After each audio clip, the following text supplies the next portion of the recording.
25 years ago, a corrupt orphanage director wrapped her fingers around the tiny wrist of a black baby girl and ripped an engraved gold bracelet straight off that child's skin. The metal left a red mark.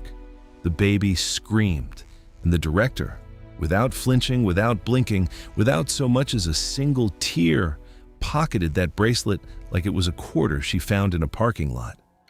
That bracelet was the only thing that baby's mother had ever owned, the only proof that a young black woman named Delilah Caldwell had once existed, had once loved, had once held her daughter in her arms and whispered that she would come back for her. She never came back, not because she didn't want to, but because the woman in charge of that orphanage made sure she couldn't, and the baby, she was sold. Sold for an envelope of cash, the thickness of a prayer, sealed with a rubber band, passed from one corrupt hand to another, then handed off to a family that would make her childhood feel like a war she was never meant to survive.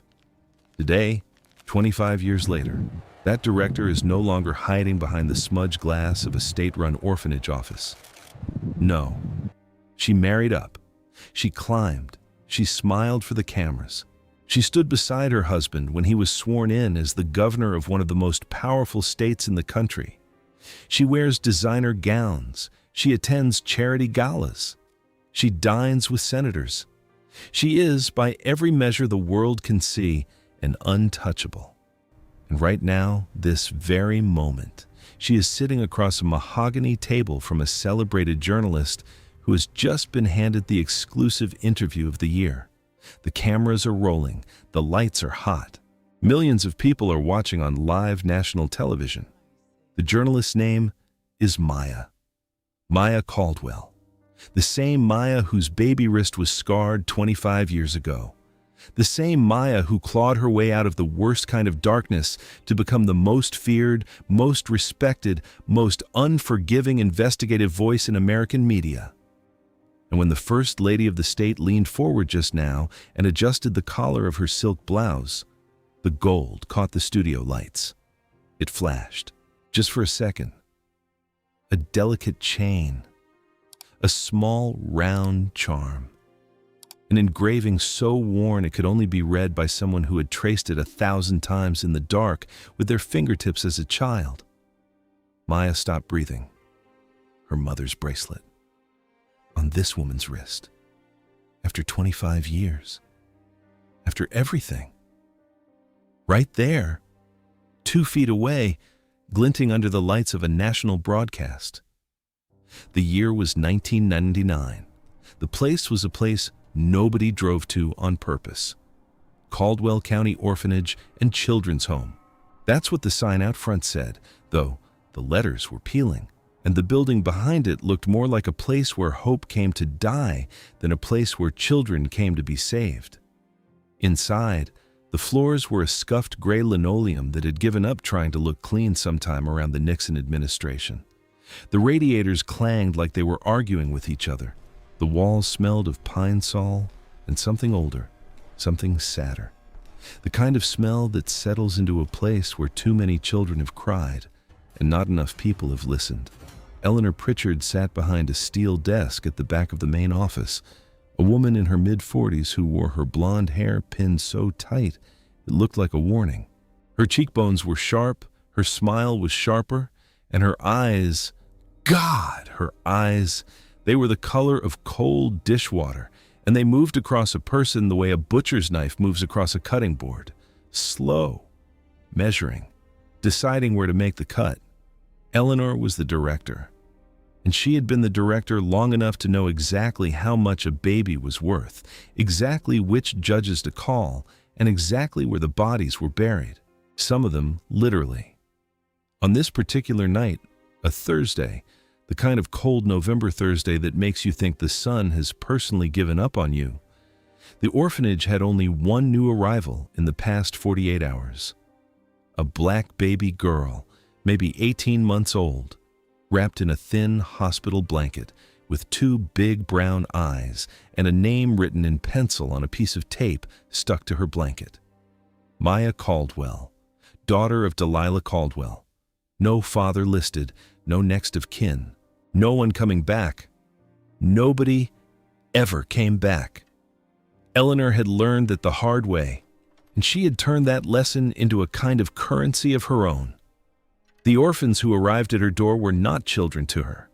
They were inventory, raw material, product to be moved, to be placed, to be disappeared into the kinds of families who preferred their adopted babies clean of history and heavy with silence. And this one, this little brown-skinned baby with the curious eyes and the soft curls pressed against the scratchy blanket, had already been spoken for. There was a couple in the next county over, a Mr. and Mrs. Hargrove, who had made it very clear in their application that they wanted a child who would not be a problem. A child who would not ask questions. A child who would not be a reminder. A child who would, ideally, be made to understand from the very first day that she was lucky to have a roof over her head, and that luck, Eleanor's favorite word, could be revoked at any moment. The Hargroves were not good people, but they were paying people. Cash. Real cash. The kind that didn't ask for receipts. Eleanor was midway through the file when her secretary, a tired woman named Beatrice, who had been with the orphanage for 31 years and had seen every sin Eleanor had ever committed, knocked twice and pushed open the door. "Director Pritchard? The transport from County General is here. They're asking where you want the Caldwell baby placed for the night." Eleanor didn't look up. She was reading a number on a yellow legal pad, a number followed by a 0 she liked very much. "Put her in the back, room 4C. I'll handle her in the morning." "Mrs. Pritchard?" Beatrice hesitated. Her hand lingered on the doorframe. "She's just a baby, ma'am. She's been in foster care on and off since she was born. Her mother is gone, Beatrice. Gone." Eleanor looked up now, and the temperature in the room seemed to drop 3 degrees. "The state has legal custody. I have administrative custody, and I have a placement that is approved and paid for in writing. The Caldwell baby will be moved by the end of the week. Do you understand me?" Beatrice nodded. She had nodded 1,000 times before. She had stopped asking questions a long time ago because she had learned that questions in this office were a luxury she could not afford. She left the door half open behind her. Eleanor waited. She listened. She heard Beatrice's footsteps retreat down the hallway. She heard the soft, confused babbling of a baby who did not understand why the world kept changing around her. And then she heard something else. A soft clink, a small rattle, coming from inside the blanket. Eleanor's eyes narrowed. She stood up. She walked down the hall. She passed room 4B, where 2 older children were whispering about a ghost they had seen in the basement. She stopped at 4C. The door was open a crack. The overhead light buzzed. The baby was lying in a metal crib, wide awake, staring at the ceiling like she was waiting for God to come down and explain things, and on her tiny left wrist, because Delilah Caldwell had insisted, the night she gave birth in that county hospital, that her daughter would wear the one beautiful thing her own mother had given her. There was a bracelet, a delicate gold chain no thicker than a thread, with a small, flat, round charm hanging from it. The charm was engraved. 3 letters. DLC. Delilah Lorraine Caldwell. And on the back, in even smaller script, a date. 3/14/98. The day Maya was born. Eleanor stared at the bracelet for a long time. Her lips moved like she was doing math in her head. Gold. Even its scrap value. Even melted down. Even stripped of its engraving. This bracelet was worth more than most of the foster parents in this county made in a month. And the engraving meant nothing. A name meant nothing. A date meant nothing. Not to anyone who was never going to see this baby again. Eleanor reached into the crib. Her hands were surprisingly gentle for a woman with a reputation for cruelty. She stroked the baby's cheek. The baby turned her face into the touch, the way babies do, the way all babies do, because they have not yet learned that the world sometimes reaches for them only to take something away. There, little one," Eleanor whispered. "Shh."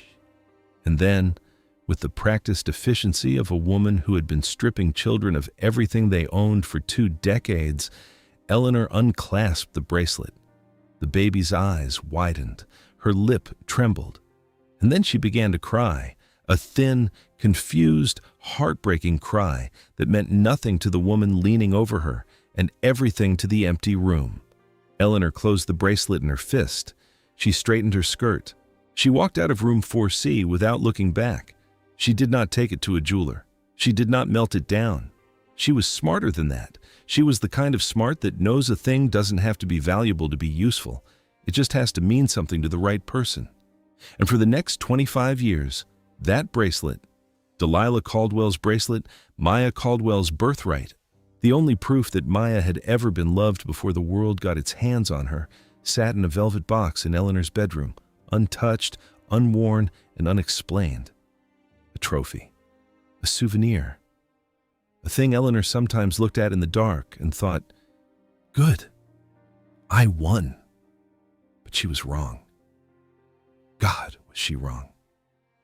Because bracelets have memories, and the woman who would one day recognize that engraving would not be the kind of woman who let it go. The Hargroves picked Maya up on a Tuesday. The social worker who drove her to their home was a young woman named Tanya, fresh out of grad school, who had not yet been beaten into the kind of silence that keeps people employed in this line of work. She cried the whole way back to her office that night. She quit 2 months later. She still thinks about the Caldwell baby at least once a week. The Hargrove home was a long, low, brown ranch house at the end of a dirt road in Pickens County. There was a rusted pickup truck in the front yard. There were 3 dogs on chains in the backyard, thin, mean-looking dogs, the kind that bark at the wind. There was a wooden front porch with a single rocking chair that no one ever sat in.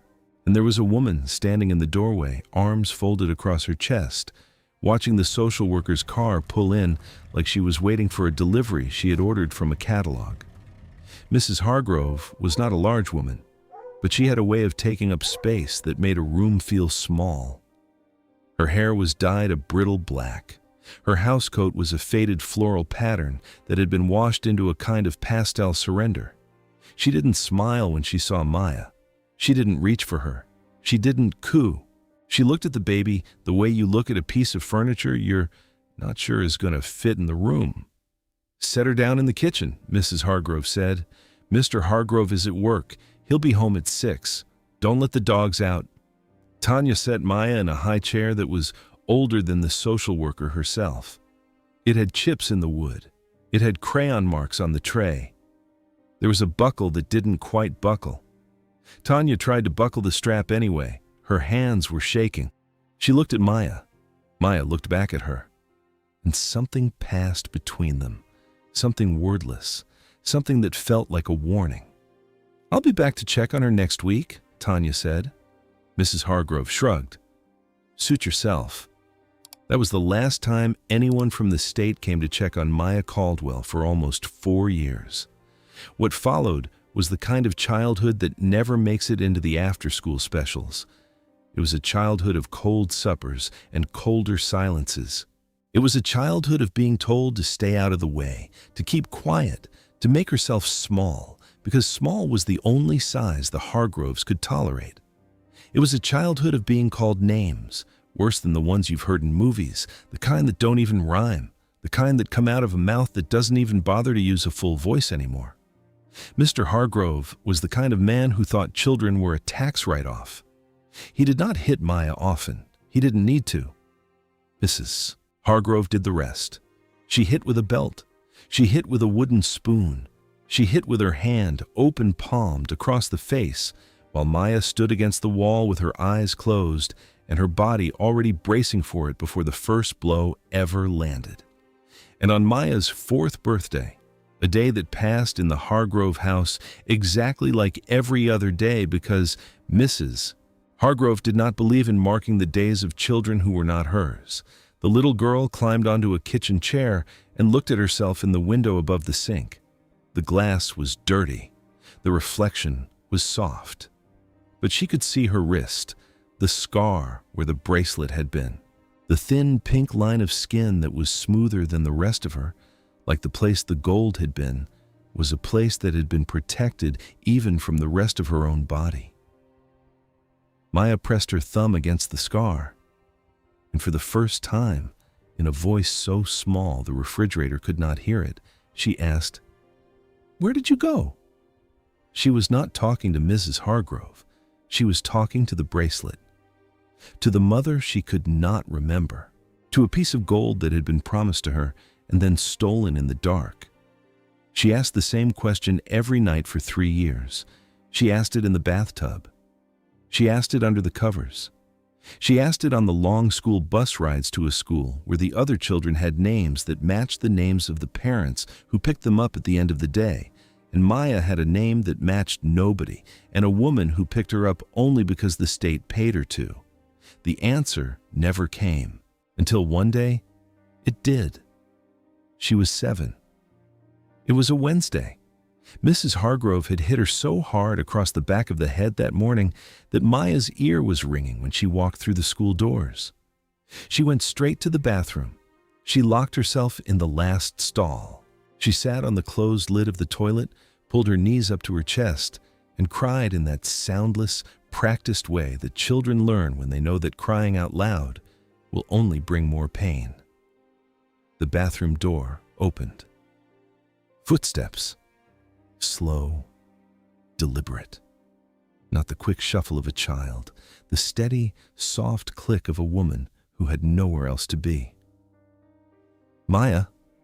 It was the school librarian, Mrs. Rose Whitfield, a tall, slender black woman in her late 50s, with silver braids pinned up on her head like a crown she had earned. Mrs. Rose had been a social worker in another life, a long time ago, in a city far away, before the kind of heartbreak that makes you change your name, change your career, and move to a small town where no one asks you about your past. She had been watching Maya for 3 years. She had seen the bruises. She had smelled the way the child sometimes smelled, the sour, unwashed smell of a house that was not a home. She had noticed how Maya never raised her hand in class, how she flinched when teachers raised their voices, how she never, ever talked about the Hargroves. Mrs. Rose had reported it. Twice. Both times, the reports had come back unfounded. Both times, Mrs. Hargrove had smiled at the social worker with a smile like a closed fist. Both times, Maya had been made to understand, in words and in ways that left no marks visible above the collar, what happened to children who told. But Mrs. Rose was not a woman who quit. She was not a woman who filed a report and walked away. She was the kind of woman who believed, with a stubbornness that bordered on the spiritual, that every child who came through those school doors deserved at least one adult in the world who would not look away. She knocked on the stall door, softly. Twice, the way you knock on the door of something wounded. "Maya, it's Mrs. Rose. I'm not going to open the door. I'm just going to sit on the floor out here. You can come out when you're ready, or you can stay in there. Either way, I'm not leaving." Maya did not come out for almost an hour. Mrs. Rose sat on the bathroom floor the entire time, her back against the opposite stall, her hands folded in her lap, her eyes closed, humming, low, almost inaudible, the same lullaby her own mother used to sing to her in a kitchen in Montgomery 40 years ago. When Maya finally opened the stall door, her face was swollen and her eyes were red. She didn't say anything. She just stood there, a small black child in an oversized sweatshirt that wasn't hers, looking at a black woman who, for reasons Maya could not yet understand, was not looking away. Mrs. Rose reached out, slowly, the way you reach for a stray cat that has been kicked too many times. She took Maya's hand. Maya let her. "Come with me," Mrs. Rose said. "We're going to the library. I have hot chocolate. And I have something I want to tell you about a bracelet." Maya's hand tightened around Mrs. Rose's fingers. Her breath caught. Her eyes, those big, brown, too old eyes, widened. And for the first time in a very long time, The little girl who had been asking the dark for an answer finally heard the question asked back to her. "You knew my mama?" Maya whispered. It was not a question. It was the first true sentence Maya Caldwell had ever spoken to another human being. Mrs. Rose closed her eyes. Her jaw tightened. A single tear slid down her cheek, cutting a line through the powder she had applied that morning. "Yes, baby, I knew your mama. And she loved you more than she loved her own breathing. And I've been waiting 4 years for someone to ask." Mrs. Rose filed for emergency custody that night. She was denied. She filed again. Denied. She went to the courthouse, in person. She waited in line at 6 in the morning. She brought a folder thick enough to choke a horse, medical records, school attendance reports, photographs of bruises Maya had finally allowed her to photograph. It took 11 months. It took 3 court dates. It took Mrs. Rose putting every penny of her retirement savings into a lawyer who believed her. But on a cold morning in March, a judge in Pickens County signed the order. Maya Caldwell was removed from the Hargrove home and placed in the permanent legal custody of Rose Whitfield, who was not rich, who was not famous, who was not connected, but who was, in the only way that mattered, there. Maya was 8 years old the day she moved into Mrs. Rose's small, warm, flower-scented house on Sycamore Street. There was a bed made up for her in a room painted yellow. There were books on a shelf. There was a window that let in real light. And there was a woman at the kitchen table who looked up when Maya walked in and said simply, "I made you eggs. Sit down, baby. You're home." Maya sat down. She ate the eggs. And for the first time in her life, she finished a meal without checking the doorway first to see if someone was coming to take it away from her.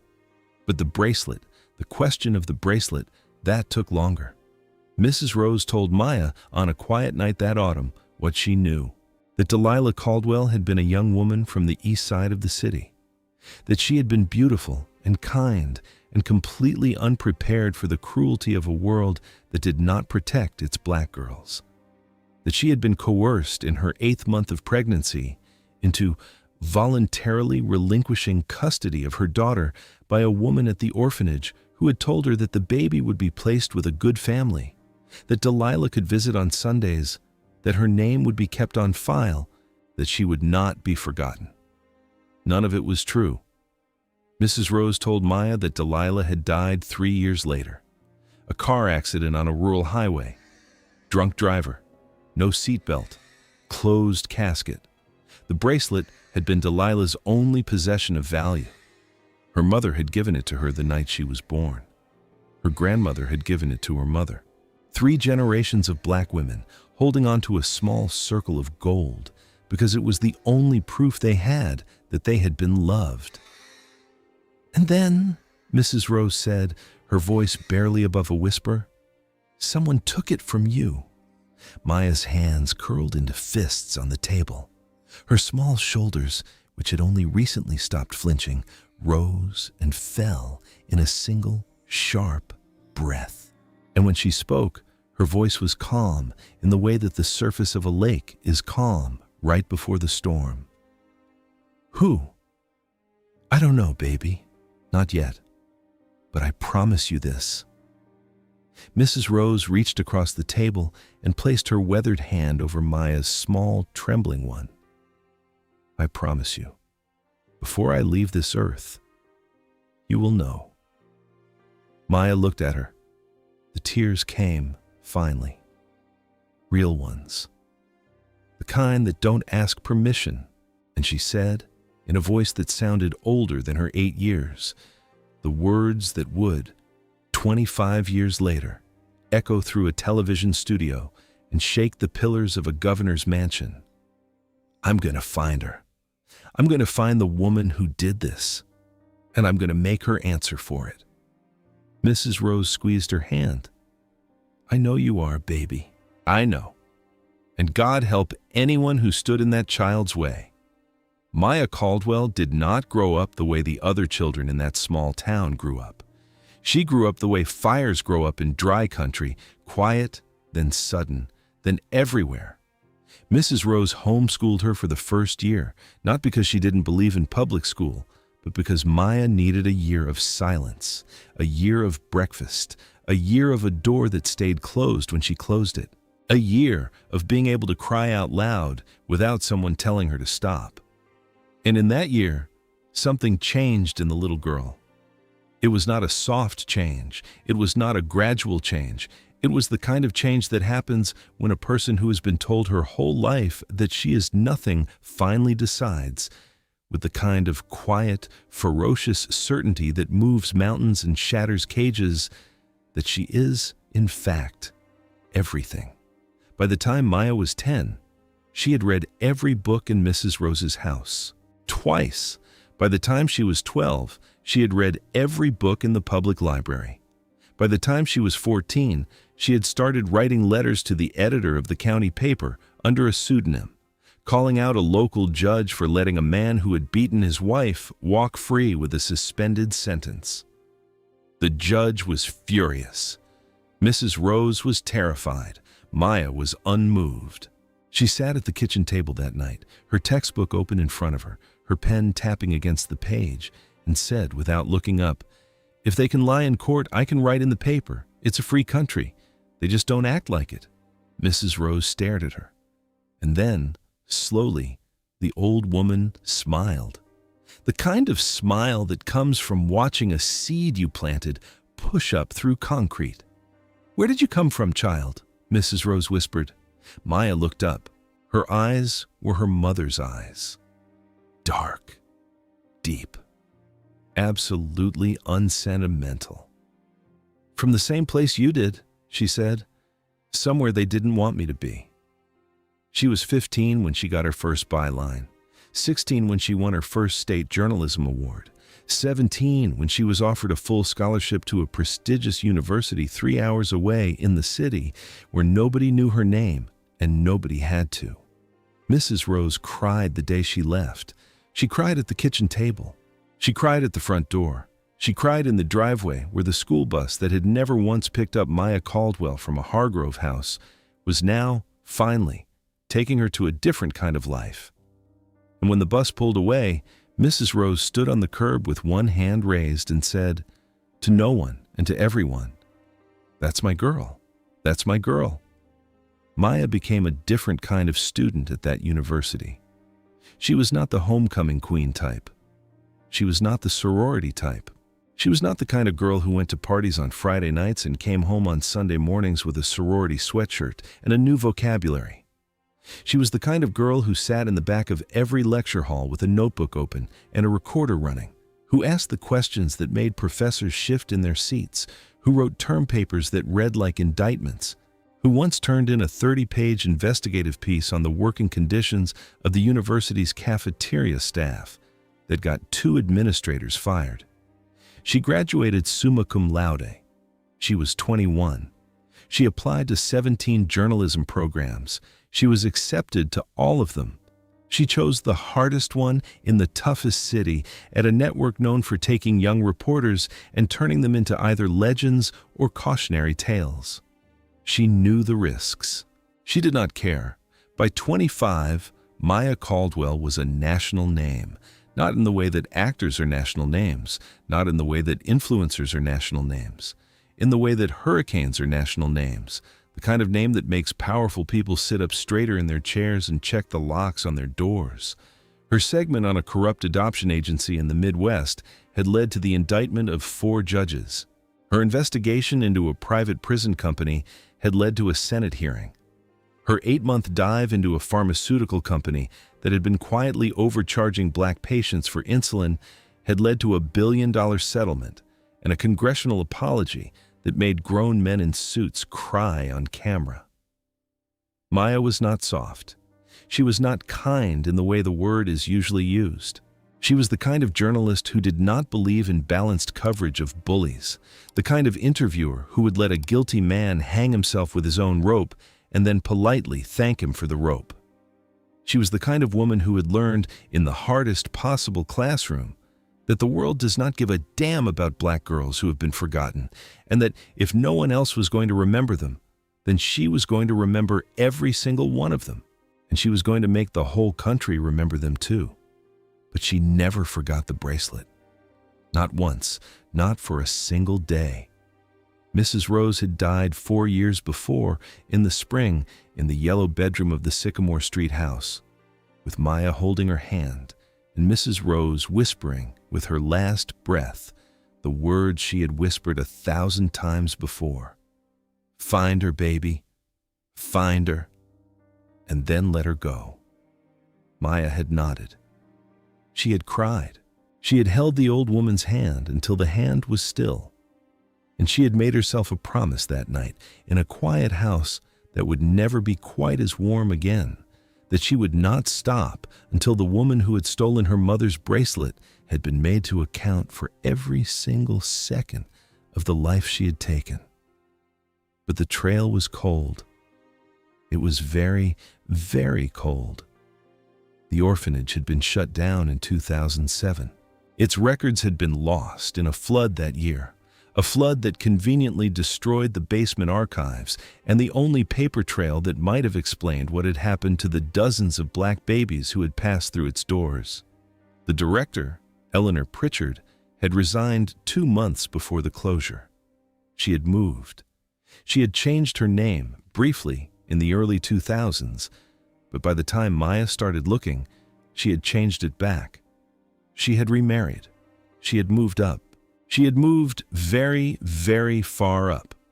In 2010, Eleanor Pritchard had married Marcus Pritchard, a rising state senator from a wealthy political family, a man so polished he squeaked, a man whose smile had been engineered in a laboratory specifically for the purpose of making people trust him. By 2015, Marcus was a congressman. By 2019, he was a senator. By 2023, he was the governor of the third largest state in the country. And Eleanor, who had once ripped a gold bracelet off a black baby's wrist in a cold office in Caldwell County, was the first lady. She was on the cover of magazines. She was on the board of 3 charities. She was on the guest list of every gala, every fundraiser, every ribbon cutting in the state capitol. She was, by every visible measure, a woman who had been forgiven by the world for whatever she had done to deserve what she had. But the world had not yet met Maya Caldwell. The invitation came on a Tuesday. Of course it did. The worst days of Maya's life had always fallen on Tuesdays. The email was from her producer, a sharp-tongued black woman named Janice Bell, who had been with Maya through 3 documentaries, 2 lawsuits, and 1 incident with a senator's wife at a charity luncheon that the network's lawyers still could not discuss in public. "Saw this come across the wires," Janice wrote. "Governor Pritchard's office is offering an exclusive, sit-down, one-on-one, prime-time, no-holds-barred interview with the First Lady. Live, national. They want you specifically. They want the Maya Caldwell brand. They say it's about her charity work, her journey, her story of resilience. They're calling it A Conversation with the First Lady. They want it to air in 2 weeks. They want it to be the lead-in to the governor's re-election campaign announcement." Maya read the email twice. Her coffee was getting cold in her hand. The city outside her apartment window was making its usual noise, but the noise had become very far away, very fast. She did not reply right away. She opened a new browser tab. She typed Eleanor Pritchard's name into the search bar. She scrolled through photos, galas, ribbon cuttings, charity events, the governor's inauguration, a Vogue profile from 2 years ago titled The First Lady of Grace. Eleanor looked different now. She was older, more sculpted, more careful. Her hair was a cool, expensive blonde. Her clothes were immaculate. Her smile was the kind of smile that costs $100,000 to install. Maya scrolled to the photos of Eleanor's hands. She looked at the left hand in every photo, the right hand, the wrists, every wrist. Nothing. The bracelet was not in any of the public photos, not at the galas, not at the fundraisers, not in the Vogue shoot, not anywhere. And then Maya found a video A state dinner from 6 months ago, posted on the governor's official YouTube channel. Eleanor was greeting guests. She was shaking hands. She was turning to wave at a supporter, and as she turned, the sleeve of her gown slipped back, just for a frame, just for the briefest flicker of a second. Gold, a thin gold chain, a small, flat charm, glinting under the chandelier. Maya's hands went numb. She dropped her coffee. The mug hit the desk. The brown liquid spread across the keyboard. She didn't notice. She didn't even blink. She was frozen, her eyes locked on the screen, her breath caught somewhere between her throat and her chest, and for one terrible suspended second, she was 7 years old again, sitting on a bathroom floor, asking the dark for an answer. She paused the video. She zoomed in, frame by frame, pixel by pixel. The image was grainy. The charm was small. But the shape was right. The proportions were right. The way it caught the light was right. She needed to see it in person. She needed to see it up close. She needed to be in the same room as Eleanor Pritchard, breathing the same air, close enough to see the engraving, close enough to know, with the kind of certainty that lives in the body and not in the mind. She needed to know if this was her mother's bracelet. She closed the video. She picked up her phone. She called Janice. "We take the interview." Janice paused. "Maya, are you sure? The Pritchards are the political family right now. The network is going to want this to be soft. They're going to want profile pieces. First Lady, the warm side of power. They're going to want fluff. Tell them I don't do fluff, Janice.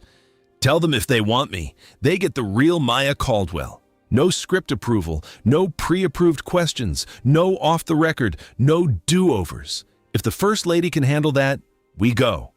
If she can't, we walk." There was a long pause on the other end of the line.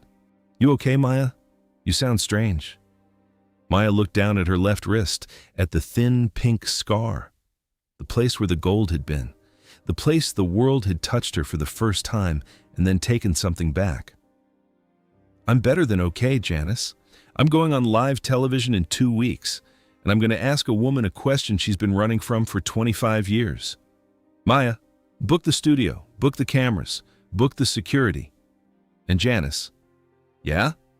Get me a shot of her left wrist. Whatever it takes." The night of the interview was a Tuesday. Of course it was. The studio was on the top floor of a glass tower in the heart of the city, 3 blocks from the governor's mansion. Maya had requested that the interview be done in a private studio, not the mansion. For neutrality, she had told the network. For the optics. She did not say the real reason. She did not say that she could not step foot in the home of the woman who had once held her fate in her hands. She did not say that she needed Eleanor Pritchard on her own turf, under her lights, in her chair, in a place where Maya and Maya alone controlled the air she had to breathe. The studio was dressed in midnight blue. 2 leather chairs, a low glass table, 2 glasses of water, untouched, a small piece of staging nobody would remember tomorrow. The cameras were massive. The crew was large. The audience, watching from home, was gigantic. An estimated 14 million people across the country, plus another 3 million streaming, plus 172 foreign outlets picking up the feed. Eleanor arrived in a black town car at 7:42 p.m. Maya watched from the window of her dressing room as the First Lady stepped out onto the sidewalk, paused for the cameras, smoothed the front of her silk blouse, and walked inside with the practiced calm of a woman who had been performing for the public for a very long time. Maya had laid out her outfit that morning with the kind of care she usually reserved for undercover work. A deep burgundy blazer, black trousers, a simple gold chain at her throat. Not the bracelet, not yet. The bracelet was still in a velvet box in her apartment. But a chain, a quiet piece of gold, a tribute to the woman who had given her everything and received nothing in return. Her hair was pulled back. Her makeup was minimal. Her face was a mask of professional calm that had taken her 45 minutes and 3 deep breaths to assemble. She walked into the studio at 7:55 p.m. Eleanor was already seated. The two women made eye contact across the small space. Eleanor's smile was wide, warm, and absolutely empty. "Miss Caldwell, such an honor. I've been looking forward to this all week." Maya shook her hand. Eleanor's grip was firm, her nails were manicured, her rings were tasteful, and on her left wrist, on the wrist she had extended for the handshake, there it was. Gold, a thin gold chain, a small round charm, engraved. Maya did not gasp. She did not freeze. She had been preparing for this moment for 25 years, and she was not going to let a single muscle in her face betray her. She shook Eleanor's hand. She smiled. She thanked her for coming. She walked to her chair, sat down, smoothed the front of her blazer, and looked directly into the camera as the red light above it blinked on. Live, national, 14 million people, and counting. "Good evening," Maya said. "I'm Maya Caldwell, and this is a conversation with the First Lady." "Mrs. Pritchard, thank you so much for being here." Eleanor beamed. "Thank you for having me, Maya. Call me Eleanor." Maya smiled. The smile did not reach her eyes. The cameras could not see what was happening underneath her chair, where her left hand was gripping the armrest so hard that her knuckles had turned the color of old bone. The first 7 minutes of the interview were exactly what the network had asked for. Soft, warm, profile piece, soft. Eleanor talked about her charity work. She talked about the Children's Literacy Foundation she had launched. She talked about growing up in a small town, about the values her parents had instilled in her, about the honor of serving the state alongside her husband. Maya nodded. She smiled. She took notes. She let Eleanor talk. This was the part the audience would remember later, the part where they would swear in the days to come that Maya had been in on it from the start, that the entire interview had been a setup, that the destruction of Eleanor Pritchard had been choreographed down to the second. It had not been. Maya had not known. She had suspected for 6 months that the woman sitting across from her might be the woman who had torn her life apart. She had not known for certain. She had not known until this moment, this exact moment, when Eleanor raised her left hand to tuck a strand of hair behind her ear, and the charm swung outward, catching the light, and Maya saw, clearly in high definition, on a screen the size of a wall, the 3 engraved letters she had traced with her thumb 1,000 times in the dark. DLC, Delilah Lorraine Caldwell, her mother, the woman whose face Maya could not remember, but whose name she had never, ever forgotten. Maya's heart stopped, literally stopped. For a beat, maybe 2, her heart simply did not beat. The room began to spin, the lights seemed to dim. The sound of the studio audience's applause, the polite, performative applause that had been cued for the opening of the segment, faded into a low, distant hum, the way the world sounds when you're about to faint. And then, with a strength she did not know she had, Maya pulled herself back. She took a breath. She blinked once.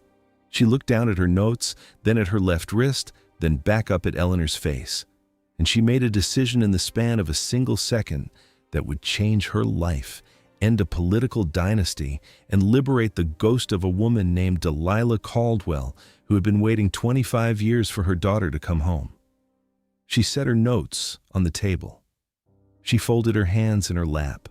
She looked directly into the camera, then back to Eleanor, and she changed the entire shape of the interview in a single, quiet sentence. "Mrs. Pritchard, I want to ask you about something else now. Something a little different. Something the audience isn't expecting." Eleanor's smile flickered. Just for a second. A micro-expression, the kind only a trained interviewer would catch. "Of course, Maya. Whatever you'd like." Maya tilted her head. "Before we go any further, I want to ask you about a piece of jewelry. The bracelet you're wearing." On your left wrist. Eleanor glanced down. The smile came back, but it was thinner now, tighter. The smile of a woman who has just realized the ground beneath her is not as solid as she thought. Oh, this old thing. It's a family heirloom. My mother gave it to me when I was a young woman. She laughed lightly, the way powerful women laugh when they are buying time. It's just a little charm bracelet. I wear it for sentimental reasons. Maya did not blink. I see. And what does the engraving say, Mrs. Pritchard?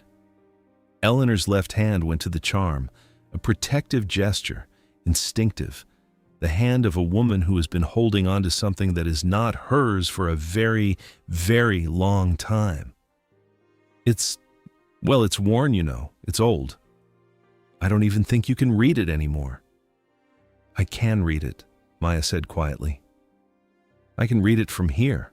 The letters are DLC, and on the back there's a date. March 14th, 1998. Eleanor's face went white, not pale, not the way people in movies go pale, with a soft, delicate drain of color. White. The kind of white that comes from a complete, instantaneous, full-body shutdown. The kind of white that makes the people in the control room lean forward in their chairs and reach for the phone. Eleanor laughed. I'm sorry, I'm not sure what you're implying, Maya. May we move on? No, Mrs. Pritchard, I don't think we may. Maya leaned forward. The audience, 14 million of them, leaned forward with her. The studio was so quiet you could hear the soft hum of the lights, the click of a camera operator's finger on a focus ring, the slow and deliberate breath of a woman who was about to open a grave on live television. That bracelet belongs to me, Mrs. Pritchard. It was stolen from me 25 years ago in a place called Caldwell County Orphanage by a woman named Eleanor Pritchard, who was, at the time, the director of that orphanage. The woman who signed the paperwork that put me on a bus to a family that should never have been allowed to adopt a dog, let alone a child. The control room was pandemonium. Janice was on her feet. Two producers were shouting into headsets. Someone was trying to cut to commercial. Someone else was trying to reach the network's legal team. The floor manager was mouthing cut, cut, cut into the camera, but the cameras kept rolling because Maya had given explicit instructions an hour before the broadcast. Whatever happens, the cameras do not stop. The floor manager looked at Janice. Janice looked at the cameras. The cameras looked at Maya. And Maya did not look away. Eleanor's hands were shaking, not the elegant, performative trembling of a woman playing innocent. The deep, structural, all the way to the bone trembling of a woman whose body knows, before her mind does, that her entire life is collapsing around her in real time. This is outrageous, Eleanor started. You are making accusations on national television, on a witch hunt. Ma'am, I am not making accusations. I am stating facts. And I have the documentation to back up every single one of them. Maya reached under her chair and pulled out a folder, a thick, battered manila folder, the kind that smells like old paper in courthouse basements, and set it on the glass table between them.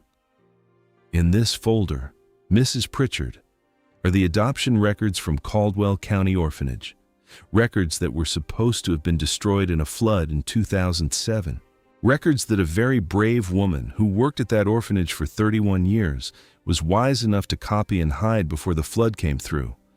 Maya looked directly into the camera. Her name is Beatrice. She is 82 years old. She is in a nursing home 2 hours from here, and she has been waiting 25 years to tell this story. Eleanor's mouth opened. No sound came out.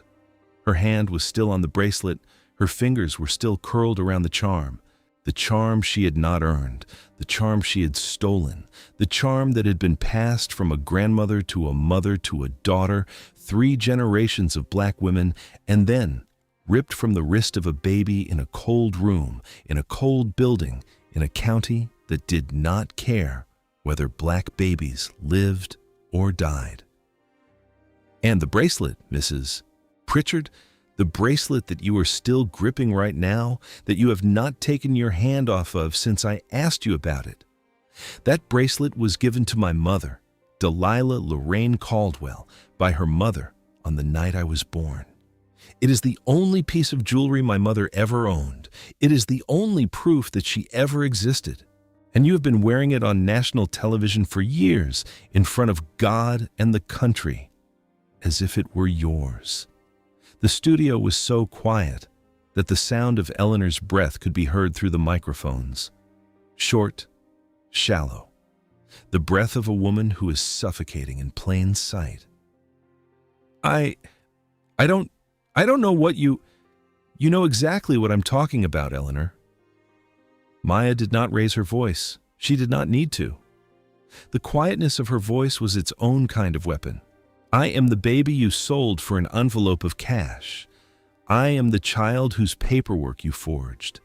I am the woman whose mother's jewelry you ripped from her wrist when she was 18 months old. And I am not leaving this chair until you answer for it. On this broadcast, in front of every single person who is watching. The phone on the governor's desk in the mansion was ringing. It rang 23 times that night. Nobody picked it up. His press secretary, who had been watching the interview from a green room 2 floors down, was already on the phone with the network's lawyers, screaming, threatening, demanding a cutaway, demanding a retraction, demanding that the cameras be turned off, that the feed be killed, that the whole thing be buried in the way powerful people bury the things that powerful people do. But the cameras kept rolling, the feed kept running, and the country kept watching. Eleanor looked at Maya, and for the first time, the mask fell. Not all the way, not completely, but enough. Enough that the woman underneath was visible. A tired, frightened, cornered woman in her 60s, sitting in a leather chair in a studio in a city that had once been the edge of the world, wearing a stolen bracelet, watching the empire she had spent a lifetime building collapse around her in real time. I want to stop the interview, Eleanor whispered. I want to stop the interview, please. I want to call my lawyer. You want to call your lawyer, Mrs. Pritchard? Maya's voice was almost gentle now. Almost. The way a surgeon is almost gentle when they are about to make the final cut. I think you should. Because the district attorney in this state is going to want to have a very different kind of conversation with you. A conversation that does not have a commercial break. Eleanor's face crumpled. It crumpled the way a paper bag crumples in the rain. Slowly at first, then all at once. The first lady of the state, the woman in the designer gowns, the woman on the cover of Vogue, the woman whose smile had opened doors and closed mouths for a quarter of a century, began to cry. Not the delicate, photogenic crying of a politician who has been trained to perform grief, the ugly, gasping, full-body crying of a woman who has been carrying something for 25 years and has just been made to put it down in front of 14 million people. Cut to commercial! Cut to commercial! Someone in the control room was screaming. Don't you dare! Janice said. She said the cameras don't stop. The cameras don't stop. The cameras don't. The cameras did not stop. They rolled for another 4 minutes and 17 seconds. 4 minutes and 17 seconds of a first lady crying in a leather chair, while a black woman in a burgundy blazer sat across from her, calm, still, and absolutely unmoved, the way only a person who has already survived the worst thing that has ever happened to her can be unmoved. When the broadcast finally ended, cut by a network executive who physically pulled the plug in the control room, an act that would make national headlines the next day, Maya did not move.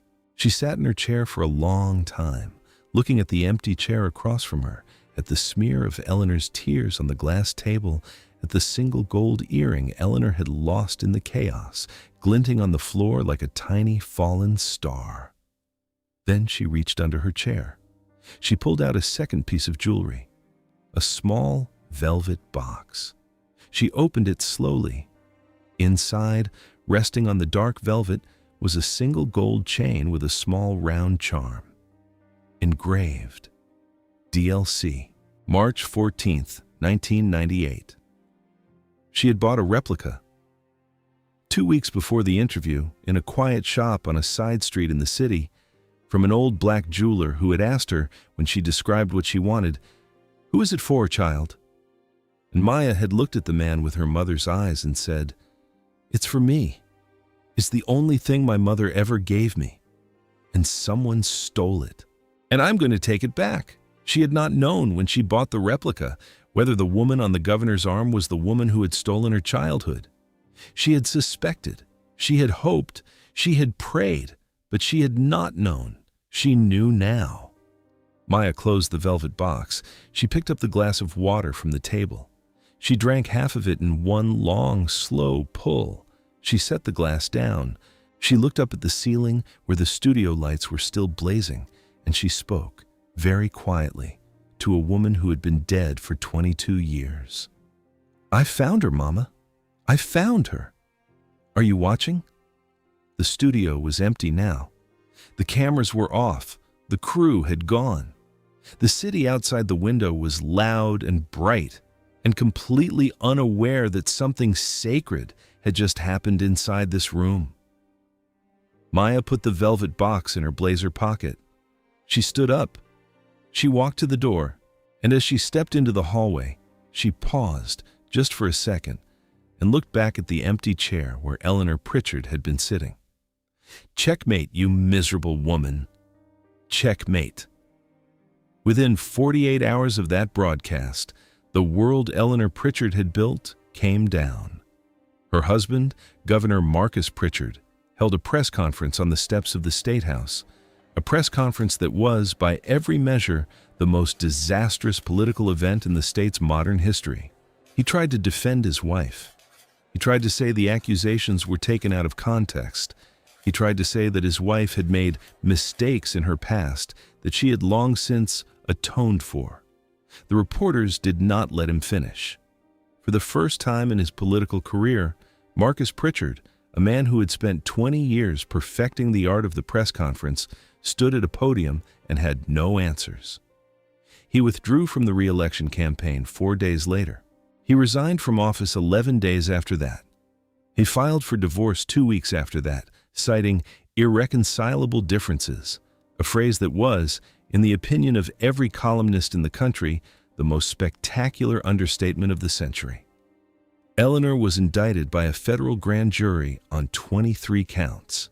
The charges included conspiracy to commit child trafficking, fraud, obstruction of justice, and, for the first time in the state's history, the crime of erasure, the systematic destruction of adoption records for financial gain.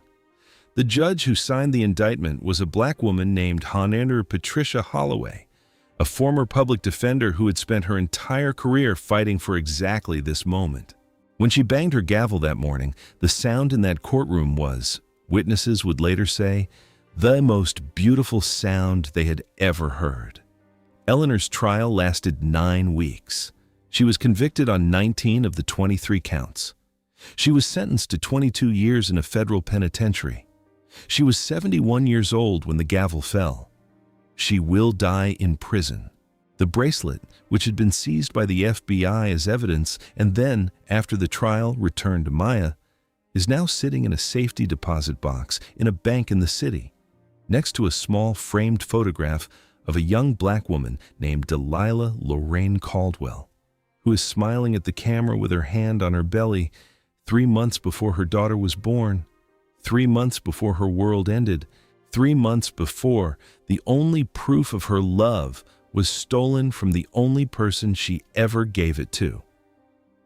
Maya did not speak to the press on the day of the verdict. She did not do a victory lap. She did not do a tell-all interview. She went home. She went to her apartment. She sat on the floor of her living room in a small patch of late afternoon sun, and she opened the velvet box, and she held the bracelet in her hands for the first time in 25 years. The gold was warm from being in her pocket. The engraving was worn. The charm was smaller than she remembered. But it was hers. It was her mother's. It was her grandmother's. It was the only thing that had ever truly belonged to her. And now, Finally, it was back where it was supposed to be. She put it on. It fit. Of course it fit. The chain had been made to grow with a child, the way grandmothers plan for the granddaughters they will not live to see become women, the way love is engineered by the people who understand that the only thing that lasts longer than gold is the memory of the hand that gave it. The world wanted Maya to celebrate. The world wanted her to be triumphant, to be loud, to be the symbol of a victory that the country had been waiting to see. But Maya did not want to be a symbol. She wanted to be a daughter. She wanted to be the daughter of a woman she could not remember, the daughter of a woman who had loved her with her whole heart and had been made to lose her, the daughter of a woman whose name had been erased from every document in every courthouse in the state, and whose only monument for 25 years had been a piece of gold in the jewelry box of the woman who had killed her. There is a line in a poem Maya's mother used to love. Maya knows this because Mrs. Rose told her on one of those long, quiet nights in the yellow bedroom, the kind of night that is made for telling a child the things the world has tried to bury. The line is from a black poet whose name the world has mostly forgotten, and the line goes like this: "What we bury does not die. It waits, it watches, it remembers. And when the time is right, it walks back into the room and asks the living what they have done with the light." Maya did not go to the prison to visit Eleanor. She was asked. She was begged. The networks offered her 7 figures for a sit-down. Oprah's people called. Gail's people called. The New York Times magazine offered the cover. She turned them all down. She did not want to look at Eleanor Pritchard again. She did not want to hear her apologize. She did not want to give that woman one more second of her life. But the morning the verdict was read, Maya did one thing the cameras did not catch.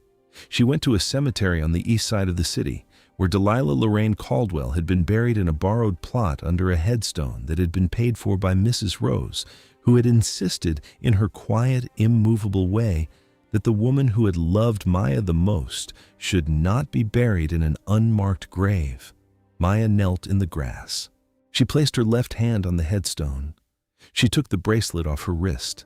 She set it on the stone in the sun, in the only place it had ever truly belonged. And she said, in a voice that was barely above a whisper, "I love you, Mama. I never stopped. And I found her. And she can never hurt us again. Rest now. I've got it from here."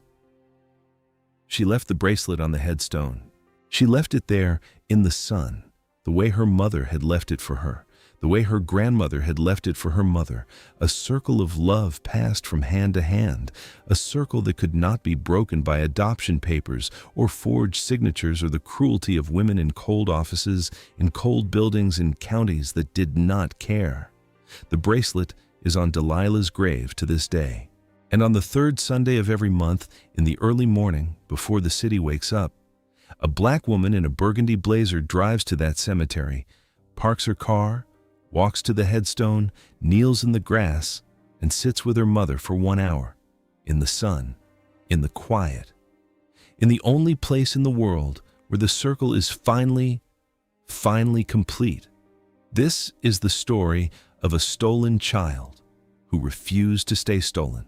This is the story of a mother whose love outlasted the women who tried to bury it.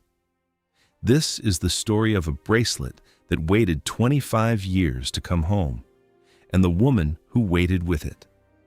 The truth cannot be buried forever. What is taken in the dark will be reclaimed in the light. And those who are discarded, those who are forgotten, those who are told they are nothing, they are the ones who will rise. They will rise. And when they rise, God help the people who tried to keep them down. Stay safe out there, and never let anyone tell you that your story doesn't matter. So I'm going to ask you something, and I want you to sit with it for a moment before you answer. If you sat across the table from the person who had stolen your life, the person who had taken something from you that could never be given back, if you had them in a chair, under your lights, in front of millions of people with no way out, No lawyer, no commercial break. What would you do? Would you confront them? Would you expose them? Would you forgive them? Would you walk away? I want to know. I really, truly want to know. Drop your answer in the comments. I read every single one of them. Not the algorithm. Me. And the stories you share with me in those comments, those are part of this channel now. They are part of this community. They are proof that what we are building here, all of us together, is bigger than any one of us. And if this story moved you, if it made you angry, if it made you cry, if it made you want to call your mother or your grandmother or your sister or your daughter, then do me a favor. Hit that subscribe button, not because I am asking you to, but because the people who hear these stories are the kind of people the world needs more of. You are the kind of people the world needs more of. Share this video with someone who needs to hear it. Send it to a friend, send it to a sister, send it to a stranger. Because somewhere tonight, there is a woman sitting in a car in a parking lot, holding her wrist, asking the dark for an answer. And she needs to know that the answer is coming. I'm Maya Caldwell in the spirit. I'm Rose Whitfield's daughter in spirit. I'm Delilah Caldwell's daughter in spirit. And I am so glad you are here with me tonight. Subscribe, comment, share, and I will see you in the next one. Take care of each other out there. We are all we have.